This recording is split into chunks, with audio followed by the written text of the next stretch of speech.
learned about recently. So very eye-opening. Yeah, absolutely. I really love Dan Taylor's webinar presentation because I think just the innovations coming out of the waste to energy space is just Hmm. incredible. So, but I'm actually really looking forward to this presentation because I specifically am using your hardware. That board that you sent me a while ago has been put to very good use, and I'd love to learn more about how I can optimize my firmware. Yeah, great to hear that. Yeah. So today, like for me, for the audience, like today, most of the presentation has been focusing on the energy side, the infrastructure, the stuff that you have to build so that you can plug your miner in. So, but what we are talking about today is that how you can optimize the miner itself. Yeah, Okay. absolutely. And Yeah. you are the head of business development over there at Epic Blockchain. You help businesses enhance their mining operations with custom solutions that improve performance, energy efficiency, and hardware longevity. So, you've put together a presentation for us. So I'm just going to pass it over to you, let you do your presentation, and if we have time afterward, I do have some questions that we can get into. Okay, amazing. Let's get it started. So I am just going to share my presentation. Just give me a second. Yeah, you're good. We have had more than enough technical difficulties for the day. It has been fun rolling with these punches. Right. Hold on. Share my screen. Okay, Google Chrome. Okay. And there it is. We can see it. And there it is. Awesome. Amazing. Actually, I want to open up this presentation by asking audience a question, and Trevor can help me to see the audience reaction. So use your raise hand button at the bottom of the screen if you can, or just like raise your hand physically. Have you ever have to unplug your machine because it's just simply too inefficient to be profitable? I have not because I Okay. am a crazy Bitcoin maximalist and I will mine at a loss. But I'm sure, and I think that the chat is not working right now, but I'm sure that plenty of people have had to shut their miners off because they're inefficient and they're not profitable at that point. Okay, yeah. So now, but what if I told you that you can squeeze more out of your existing machine just by updating your firmware? That sounds really good. And then that's what we'll be talking about today. And like Trevor just introduced me, my name is Juno, the head of business development at Epic Blockchain. I've spent the last 4 years working closely with miners, anywhere from small home setup to larger industrial scale miners. And my focus has been on fine-tuning and optimizing hardware for better performance and cost effectiveness. And with the Bitcoin landscape becoming very competitive, the margins can be really tight. And if there's a way to improve efficiency or boost hash rate by just updating a firmware, it can directly bolster your bottom line without much additional cost. And by the end of the session, you will have a clear understanding of how the third-party firmware can help you optimize your existing mining mining equipment, and improving both your profitability and your operational stability. And if you have any questions throughout the presentation, please feel free to type them in the Q&A chat, and I will address them at the end. And so without further ado, let's get it started. So I would just quickly run through some basic concepts related to mining, Bitcoin mining itself. So Bitcoin is a proof of work network that requires miners, by miners, I mean these ASIC mining rigs, to validate and process transactions to secure the network. And in return, miners get block rewards and transaction fees. And as more mining rigs coming online, the difficulty becomes larger and it becomes harder to mine a block. So in other words, as we have more computing power coming online, the difficulty adjusts and mining efficiency becomes a key for operation to stay profitable. And when you're purchasing a mining rig, there are a few key factors that you need to take into account. And in most cases, mining rigs are it's going to be the most expensive part of your operation. So choose your mining rigs very wisely. And the first thing we want to take a look at is a hash rate. So for simplicity, the hash rate is basically a measure of computing power. And we usually use terahash per second as a unit. Basically, the more hash rate you have, the greater your share of the block is. The next thing we want to look at is your energy efficiency. The better the efficiency, the less power the machine had to consume for the same computing power. And the last but not least, arguably probably the most important thing is your cost evaluation. So there are a few ways to look at cost. Some people like to use cost per terahash, and some people like to use days to ROI, return on your investment. So generally speaking, the newer, more efficient machines might have a higher cost per terahash, but it could have a shorter ROI depending on their operating conditions. So the next concept I would like to introduce you guys to is the triangle trade-offs. This was actually a concept that brought into my horizon by my first mentor in the space, Henry Kwan, and I thought that was very interesting. So what's happening in the triangle is that you have efficiency, performance, and your cost. And at any given time, you will have 2 out of the 3, but never all of the 3. So for example, you can get a very high-performing machine and a very efficient machine, but that machine would not be affordable. And conversely, you can get a machine that's very high-performing and maybe more on the affordable side, but it may not be the most efficient machine on the market. So now we know some foundation about hardware. So let's talk about how we can optimize these hardware with third-party firmware. So just a brief introduction of what firmware is. It's essentially the brain that dictates the action of your mining rig. It manages the core functions, so including clock speed, your voltage, your fan speed, and different fail-safe measures. So however, the stock firmware that comes with the mining rig itself, it's more like what I called a on and off button. So it doesn't typically have a lot of flexibility. It has very limited option as to how you can run your mining rig.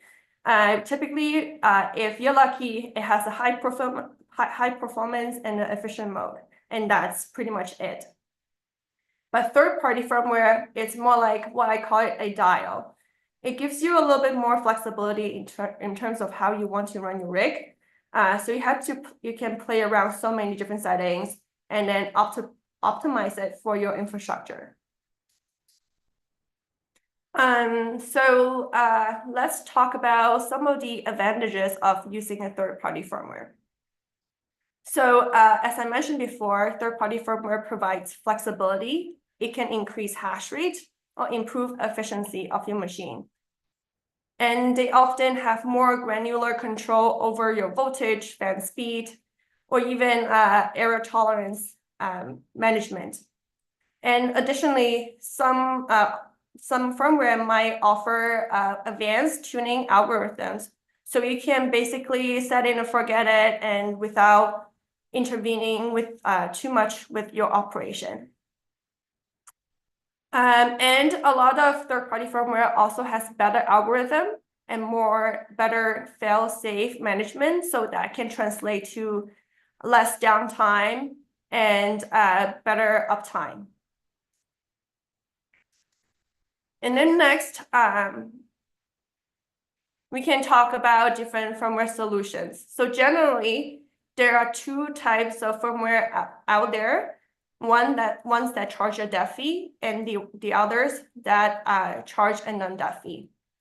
So a dev fee solution firmware typically charge a percentage of your operating hash rate as a part of the fee that goes back to the development team so that they can do further improvement. And non-dev fee solution typically charge one fee upfront. I often think of it as a capital expenditure versus the dev fee ones are operating expenditure. So now it's the time for me to put in a shameless plug. And Epic UMC is a control board and firmware solution that improves the operation of your mining rigs. It only requires what upfront cost. And what that means is that you buy the control board itself and you get to use the firmware for life. And then in the next couple slides, I'm going to share with you some examples of how third-party firmware is can be used to solve real-world issues. And I'm going to use the data that we collected at the Epic UMC. So a lot of our clients use Epic UMC to boost the efficiency on the older hardware. So in the table you're seeing right now, I'm going to use the number from S19J Pro. So in today's 7-day moving average, network hash rate at 789 exahash on the S19J Pro is 100 terahash, right? And the power consumption is 3,000 watts. You are making a little bit over $5 at 6 cents of power cost. And your total daily power cost is about $4.32. And you end up taking home 72 cents as profit. And with Epic UMC, let's go and downclock the machine to 80 terahash per second, and you will see why that makes sense. And then that would bring down the power consumption to less than 2,000 watts. Your daily revenue is going to be 4 cents, and your daily power cost is going to be $2.86. And that's going to bring your daily profit to $1.17. And that's it's a small number, but percentage-wise, it's over 60% increase on your daily profit, which is very significant. And another user case for our clients is that you can use it to overclock efficient machine to improve your profit. So let's use S21 as an example. So the same network hash rate, S21 is 200 terahash. Your power consumption is 3740 watts. That brings you daily revenue of $10.30. Your power cost is going to be $5.40. And your daily profit is going to be just under $5. And same thing with the Epic UMC, excuse me. We are just going to overclock the machine for 10%. So bring it up to 220 terahash. And then that would bring us up to the power consumption of 4,000 watts. You're ending up taking $11.30 as revenue, $5.70 in power cost, and $5.60 in daily profit. That is 10% improvement on performance and 15% improvement on your profit. And there's another use case of where, especially in West Texas, where these big miners are, in extreme heat summer, we have this very cool feature called Perpetual Tune, where it allows users to auto set their hash rate target. And along with that, we also have this thing called survival mode, where when the machine is getting too hot, it automatically downclocks a little bit so the machine doesn't get overheated. So here is a graph on the S19J Pro without UMC on it, but I think it's too small. This might be a bit better graph. So what I'm illustrating here is that on the S19J Pro, the blue line represents the J Pro on a UMC. The gray line represents just the stock firmware without any additional other aftermarket firmware. And the yellow line is the ambient temperature. And on the x-axis is the timeline. And your y-axis on the left is your hash rate. And on the other side is your temperature, and that's in Celsius. So you can see that as the temperature goes up over time, the UMC hash rate goes down just a little bit to prevent the machine from overheating. And you can see that on the stock, even though it's pretty stable for a majority of time, but when it becomes too hot, you can see these spikes that represents the shutdown of the machine because it simply is overheating, that it cannot maintain operation. So what that means, what it translates to numbers is that we actually have the JPro on the Epic UMC actually results in 90 terahash on average, and the stock, because of the shutdown, it results in 68 terahash, which means that on Epic UMC, you have a 30% improvement. And you can observe very similar behaviors on new models as well. You can see that on the yellow line, as temperature goes up, the blue line here, Epic UMC, the performance just adjusts a little to remain operational. And we have similar results on the S21 as well. And not only just on just typical, your stereotypical Bitcoin mining scenarios, our firmware is also used in many, many different situations. So I've been very blessed to work with many creative, talented people. Our clients use our UMC to modulate their home heater that's powered by Bitcoin mining, or solar panels that powers residential solar panel on residential homes, and that's also used for Bitcoin mining or Bitcoin mining powered greenhouses. So there are many different ways that third-party firmware can be of help. So by this point, I have illustrated many benefits of third-party firmware. And I'm also sure that you're very excited to start using firmware yourself as well, if you haven't done so already. So the next thing, it would be a great segue to introduce some considerations that you may need to take into account when you are choosing a firmware. The first thing I want to talk about is warranty. So depending on the manufacturer of your mining rigs, some might explicitly say that the warranties will be voided if you install non-official firmware. So you might want to check your policy first, or time out when you want to install your firmware. As I mentioned earlier in the presentation, there are different payment/fee models of the third-party firmware. So I always frame the DeFi model as a OpEx and the non-DeFi models as a CapEx model. So you want to, when you're doing your financing analysis, make sure you choose the model that suits your needs.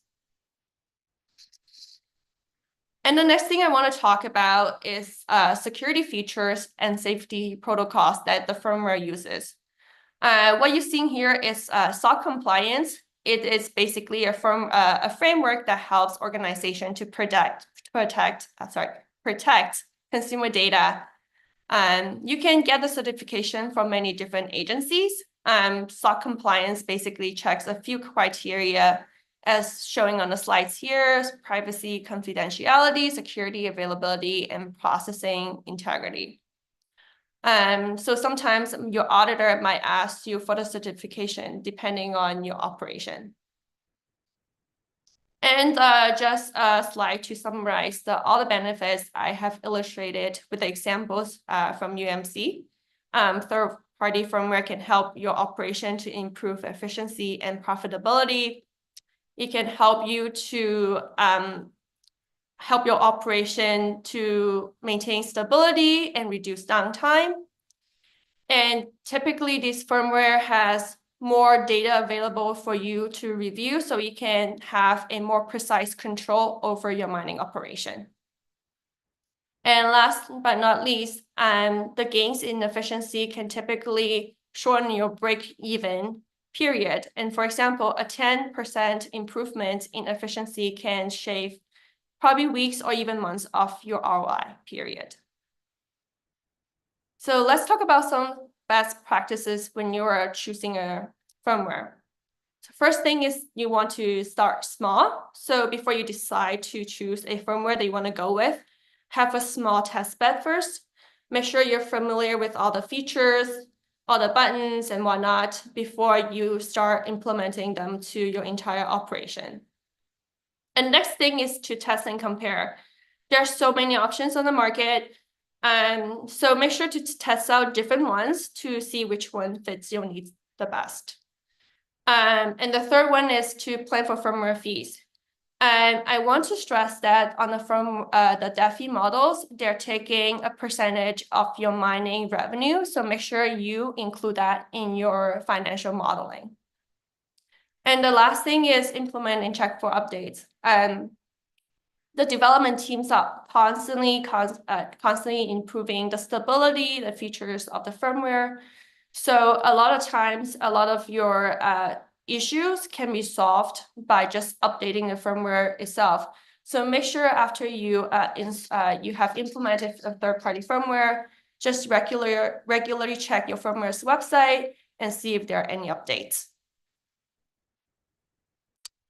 And that concludes my presentation. And thank you so much for staying with me through the details of how firmware works and how it can improve your operation.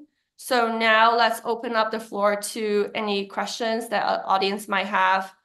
And Trevor, you can help me to check the Q&A chat. Yeah, so I think at the end of the day, our webinar chat is not working, so we're not going to be able to get any questions from the peanut gallery, but that's okay because I have a couple of questions that I've set aside because I use Epic firmware, and so I definitely have some things that I want to learn more about. One of the first questions that I have is, you talk about the hardware, but when it comes to Epic firmware, are we able to download this and install it and run it on stock control boards, or do we need to purchase the hardware, the control board from you? Do we need the UMC in order to run Epic? Yeah, that's a great question. You were asking if you can just go online and download the firmware and install it on a stock firmware. And the question is no. And the reason why we chose a hardware model is because that we didn't want to be reliant or be controlled by Bitmain or other like the mining rig manufacturers firmware update. So I don't know if you remember last year, at some point earlier last year, Bitmain decided to do a security patch. So that led to a lot of third-party firmware wouldn't be able to use on newer mining rigs. So for us, because we are a hardware model, we write the codes ourselves from scratch. We are not subjected to that kind of changes. You can always use our firmware on the mining rig that we are compatible with. So that's why the users have to purchase our hardware to be able to use our firmware. And it makes sense. It was a question that was lingering in my mind and I wanted to know. Now, speaking of like the types of machines, what development have you done? Like which machines you spoke about the S19, you spoke about the S21, but are you working on like the WhatsMiner models? Are you working on like the S17 models? What models like do you have optimization for?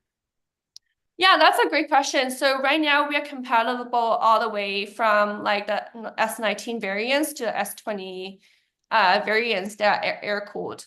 So so that includes the S21 Plus, Pro, the XPs, all that stuff. In terms of the WhatsMiners, we try to use to make a firmware on that. And the problem not the problem, I guess like we need to applaud the WhatsMiner team for making their firmware because they're really good and the firmware really squeeze everything out of their chip. So for us, it wasn't that much of a overclocking room if we install the firmware onto a WhatsMiner machine. So for us right now, it's not available to the public. Okay, so at the end of the day, it wasn't worth it to develop these boards for the What's miners. You really can eke out a lot more efficiency when it comes to the S19s and the S21s, but that's about it for you guys at this moment. Yes, correct. Okay. So what are some of the biggest misconceptions that you've heard from miners in the space about using third-party firmware, whether it's your firmware or, firmware like Brains or Lux? That's a really good question. I need to think about that. Um, yeah, I guess one thing I think I can think of right now is that overclocking doesn't always make sense. Sometimes making the machine the most efficient, especially in this environment, is maybe something that you want to look into. Mhm.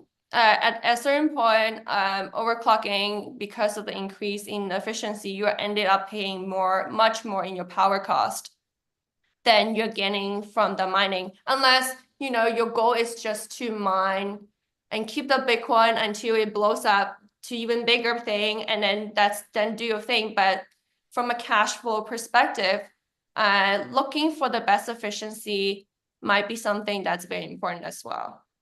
And you don't necessarily get the best efficiency when you're overclocking. You get like you showed in your model, when you underclock the machine by even say 20%, you can get a lot more efficiency, which reduces the cost that it takes to mine said Bitcoin.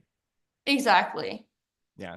So, when we're thinking about hardware considerations, you spoke about this triangle model that your mentor had previously explained to you. You have profitability at the top, efficiency and cost on the sides. What are some of the trade-offs that miners should be thinking about when it comes to the different hash rates and efficiency and cost, and how should miners weigh that? I think you really have to just put everything on a spreadsheet. I was actually doing this myself earlier. I was just checking on, what are the prices of an older model machine versus a newer one. So let's say, for example, a K Pro. I think a lot of times we got kind of like trapped by, oh, we have to buy the best, latest machine. That's what we should be pursuing. But sometimes it may not be the case. For example, for a K Pro, it's at 120 terahash. You were what is it? It's around $800, $900. And I was looking into it at 6 cents. Your ROI period is a little bit a year and a half, around that. And let's say we contrast that with a newer model. Let's say S21 XP, the one that's around 13 joules per terahash, very efficient. And then it's I think the performance around 270 terahash. Mhm. And then if they are selling at around $7,000 per rig. And then I was checking the ROI period on that. It was around almost 3 years, which is insane.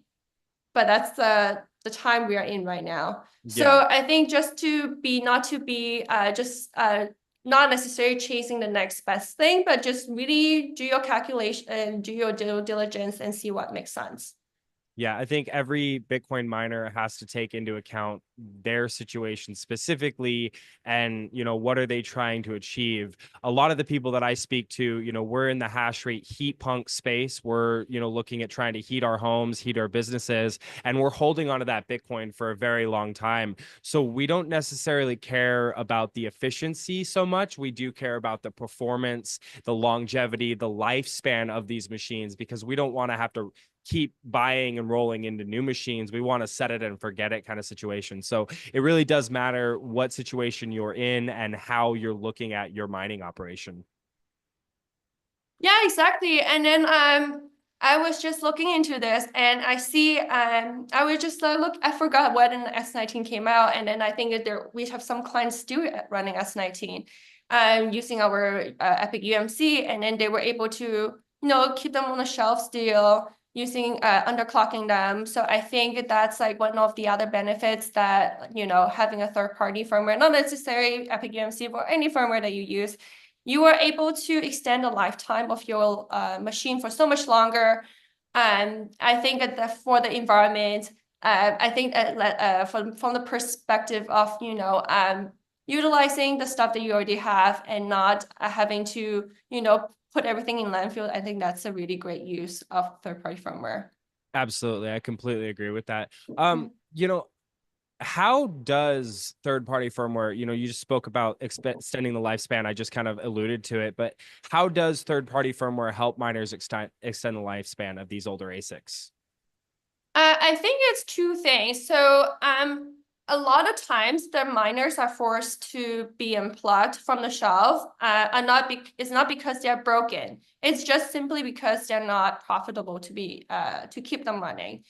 And then second is they get overheated and they get damaged. So, a third-party firmware can help them to extend their lifetime in both ways. So one is to, keep them to be at the point where they're still efficient and still profitable. So then, miners can have the cash flow to keep them running.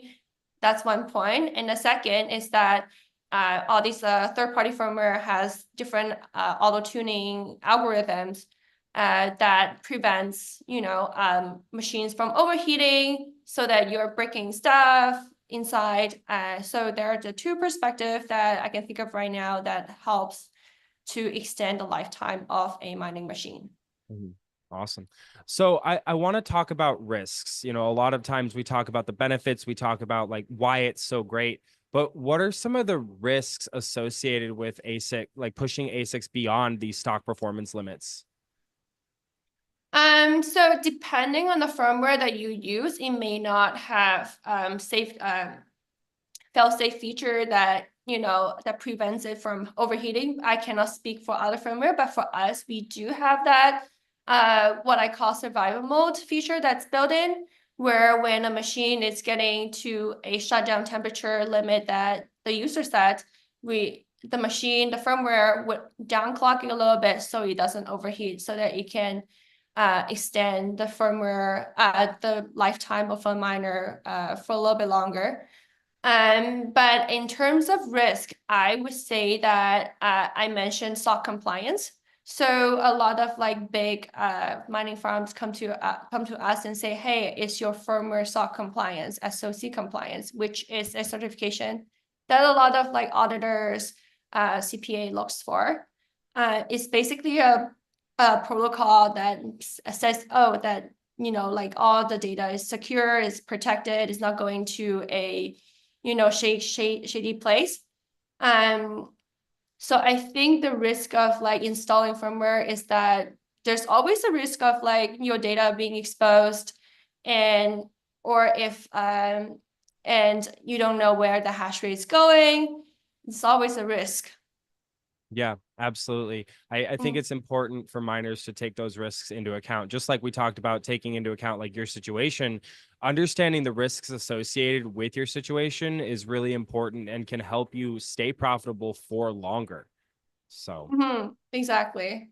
um, I want what are some of the mistakes that you've seen from miners who are transitioning to third-party firmware, and how can they avoid them? Again, I speak with a lot of people who are new in the space, people who are just trying to get into it, trying to understand, and they don't know what they don't know. So what are some of these mistakes that you've seen, as people are trying to like play around with different firmwares? Yeah, for sure. I think that a lot of times when if a user purchase a control board through our distributor, or sometimes they can get a control board with an older firmware that's not updated. So a lot of times they experience bugs that are not that has been fixed in the latest firmware, but not fixed in that older firmware. So like a lot of times the problem can be solved just by updating the firmware itself, uh, or just like simply plugging and unplugging the mining rig. It could sometimes solve a lot of issue, like just like some magic in the air just like fixes it. Um, and also, just reading the user guide to understand what each feature does, and then how you can set different knobs. I know there could be a lot of like settings to go through. It could be super overwhelming. And at Epic, we try to be available. We have a Telegram group on support chat. So if user have any questions, we can answer, within a reasonable time. And that's what we pride ourselves in, is the service, that if somebody has a question, we will be there to answer. You can find us. We won't just like ghost you, so we try to be as, helpful as possible to navigate users through their setup process. Yeah, and I can speak to that personally, Juno. I had some issues with my original board and trying to optimize it for my single hash board build, the Loki rig that's actually behind me. Oh, And great. Eileen was very helpful. She spoke with me, over video call, helped me kind of diagnose and walked me through the setup of it so that I could, reflash the firmware, update it, and got me up and running in a couple of minutes, really. So to the audience, to the people listening in the future and currently, always reach out to the manufacturers, the developers, because especially on Epic's case, like they are very good at walking you through and helping you understand their firmware. Yeah, I appreciate it. And we really try to do our best. Like, honestly, for me, myself, I'm not using a Bitcoin third-party firmware, but just for me, using a phone, and then like, I think that could be a little bit complicated sometimes. So I understand some anxiety around using a third-party firmware, especially when, you're new to the industry, new to Bitcoin mining. Yeah. So I want to talk about some of the API integrations that you guys have. I know that there's this whole button inside of the firmware that says APIs. What are some of the cool things that miners can use and do with those APIs? So I think I talked about it earlier. So a lot of our clients use Bitcoin in a very creative way. So some of them use them on a basically solar powered Bitcoin mining operation, but for residential settings. And so what they do is that they basically write their own script to modulate the mining rig based on the energy that's available at that point. The thing about solar mining is that the sun sets and sun comes up, and then they, with the overcast and everything, the energy availability could be finicky. So they were able to figure it out. I don't know how I don't know how they do it on their end, but they were able to use some of the commands to modulate, turn up and down the hash rate based on the energy that's available to them at the time, which I think is a really cool use. Yeah, I'm not a developer. I'm not a coder, so I couldn't tell you how it's done. But I do know that in the hash rate heating space, there are really cool ways to write your own scripts, again, to work through temperature. Connect it to a thermometer that's exterior to the machine and throttle up and throttle down based on the temperature that you're looking for in the ambient space.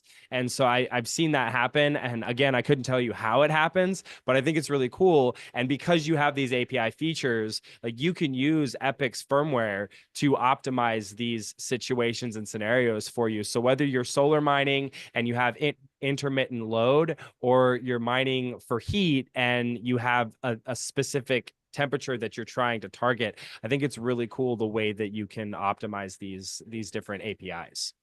Yeah, exactly. And our CEO, Jim, I think this is a couple winters ago that he was even thinking about, using Bitcoin mining to heat up his driveway, because we are based in Toronto, Canada. So the winters are brutal here. And then like, if you have an outdoor garage, your floor is like, you have to shovel the snow, and it's very annoying. So, but it just takes up too much other setup, but I know that it could be done. We, plan it out, and then say, oh, how this could be done. But like the investment of doing, not the investment, but the labor that goes into it, physical labor goes into it, just too much. But I know that it's something that's also feasible as well. Yeah, I love the heated driveway aspect and what you can do. I'm actually looking at not the driveway, but I'm looking into radiant heat floor systems and how you can Hmm. use the same process, the same method to heat the floors and have it radiate upward. But you should definitely get a hold of me afterwards because Cade Peterson is doing this in Idaho, the heated driveways and heated sidewalks. He's built a couple of them, and that's what his business does. But he might be able to walk the boss through like some more efficient and effective ways to actually do that build out. So just get in contact with me. I'd love to share his contact information afterwards. But as we're looking towards the future, network difficulty is increasing, energy costs are rising. How do you see firmware optimization playing a role in keeping mining profitable?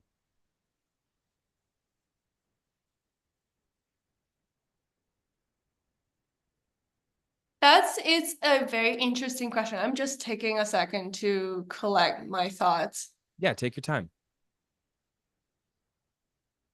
I know there are talks. I was gonna talk about not talk about this, but allude to this. I know open source has been a trend in the industry, and it's if we have a community of people, let's say we open source this firmware, and then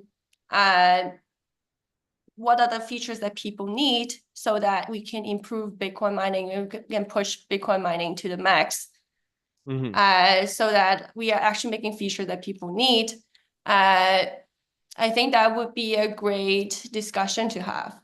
Yeah, I really like what's coming out of the 256 Foundation and Mm-hmm. how they're working on a control board that is actually firmware on a computer, and it plugs into like I don't understand it, so I really shouldn't be talking about it. But what I've heard is that you would be able to plug in multiple hash boards. So take it out of the form factor of one, shoebox style Bitcoin miner and put it into your own form factor, and maybe instead of having 3 hash boards you have 10 hash boards. As long as you have the power capacity and you have the cooling capacity, like you could stuff as many hash boards in there as you want.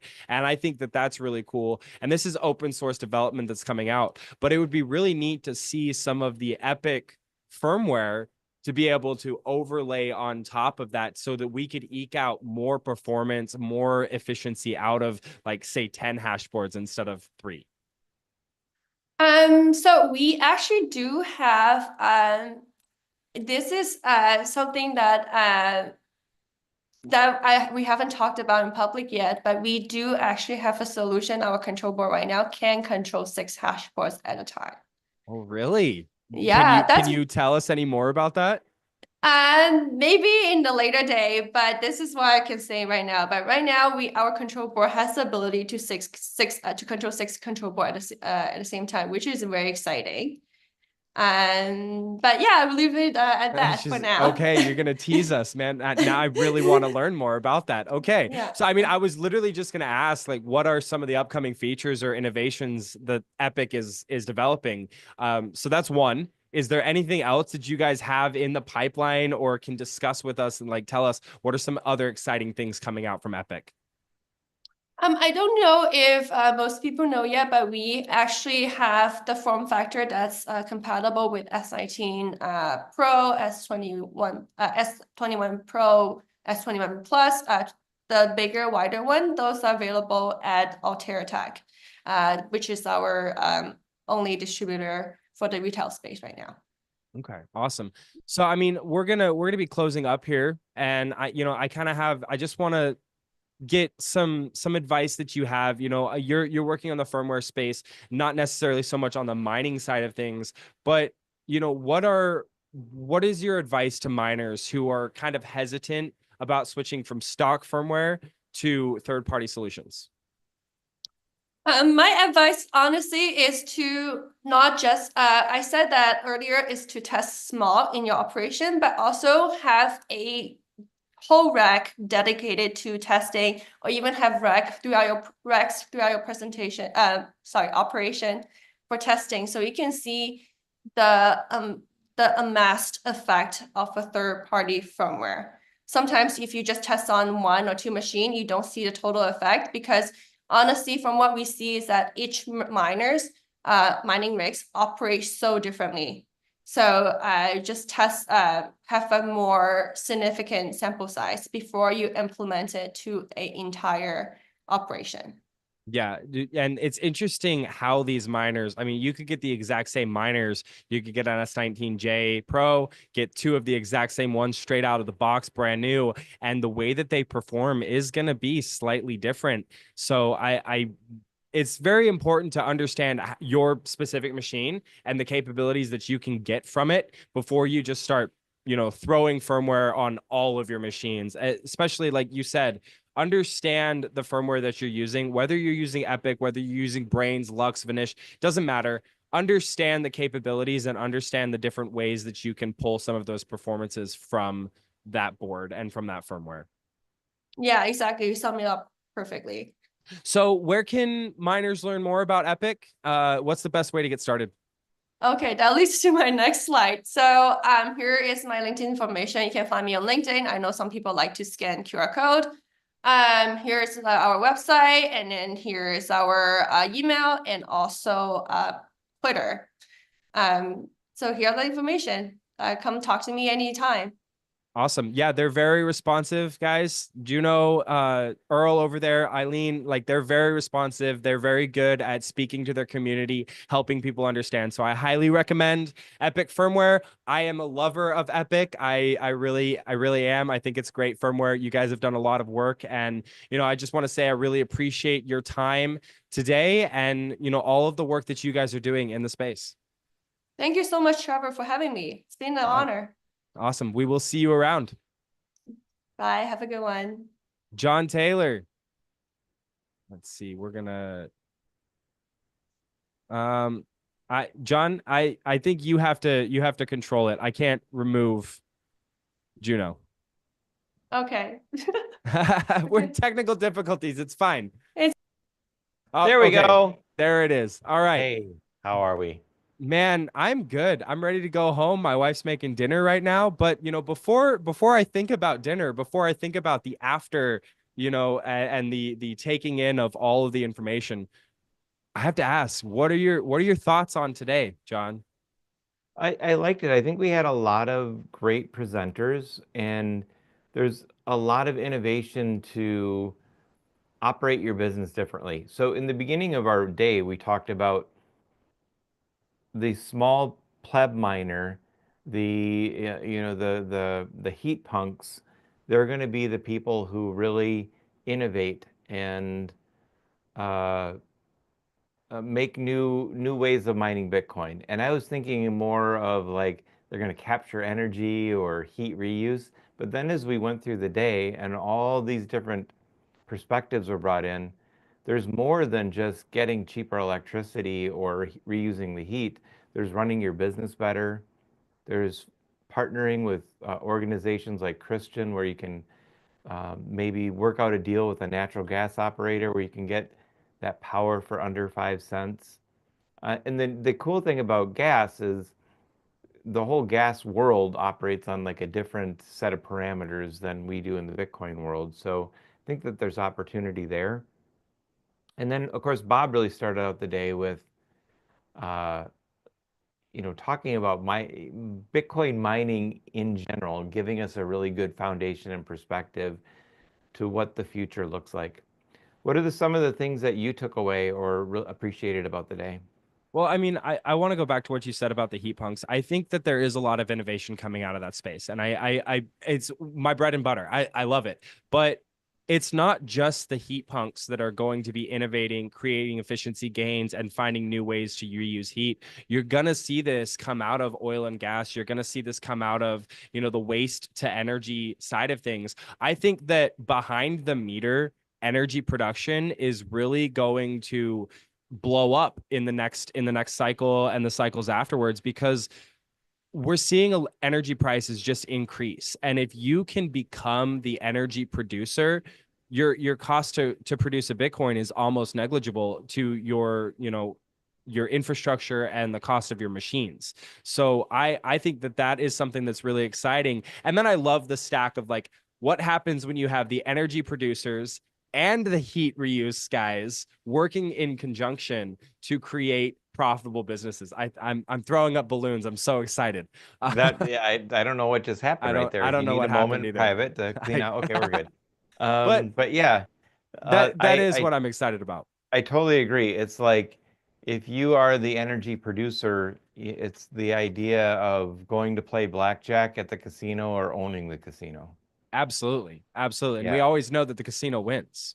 And speaking of casinos that win, we're going to be in Vegas, baby, and they're going to take all our Ooh. money.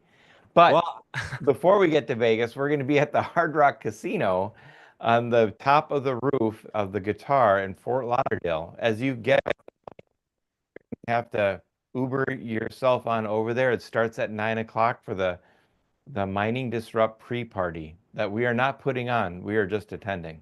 we're just attending, but it's going to be a good time. There's going to be a lot of conversations, very similar to what we did today, but less formal. We're going to have a lot of really great top conversations about Bitcoin mining, oil and gas, energy production. It's really what I find is really great is like we can do these presentations and we can have a really good time just talking about Bitcoin. But when you get into a room with Bitcoin miners, Bitcoiners who are excited about the technology and have things to talk about, it's almost like fireworks. Like magic happens in these rooms. Yeah, it really does, and it sparks innovation. It sparks excitement. I got a number of texts from people who just said that they really liked what went on. A number of our team who are in the creative network, they're watching it and they're talking about, all the enjoyment they had out of it and some suggestions that we can do for the future. Because we are going to do this again in the fall, maybe the summer. I don't know. We could Yeah. just do this every now and again. Yeah, I But yeah, mean we're gonna. it's an iterative process, John. We're just a ragtag group of people trying to build the gravitational. We are building, not trying. We are building the gravitational center of Bitcoin. And that comes with time, it comes with experience, and it takes doing it a few times to become the best. So that's my take on it. It is. It is. But you know what we need to do? Give away a bit X. Yeah, I got a bit X right here. All right. So who are we going to give it to? We are going to give it to. We are going to give it to Scott Offord. I'm kidding. Mitch Minerick. All right, Mitch, you got yourself a bit axe. You're gonna win the next bit axe block. I promise. I'm just kidding. Don't take that advice from me. I'm a terrible. I'm just terrible. I'm not good at future projections. So you could win, but I'm not gonna promise it. Yeah, so we have Mitch's address because he's in the Zoomer, and we will send him a bit axe because that's what we do. And you know what we're gonna do is we're gonna do a replay on this, and we're gonna give away another bit axe Oh, we're giving because we're bit gonna axes do a away all the little time. little hot replay action that's gonna go on. So we'll be doing that. But until then, hash well, and may the winds of Satoshi be in your sails. We'll work There we on that go. that closing Yeah. statement. Yeah, that needs work. I don't know what to do. My brain is all mush after today. I think I put it all in the first half of the day, had too much caffeine, and now I'm just like really looking forward to tacos. So, I'm having a burrito bowl, so we're both going. hey, Hey, there we Mexican go. food. Let's go. Yeah, you can't deport my burrito. There you Ah, go. there we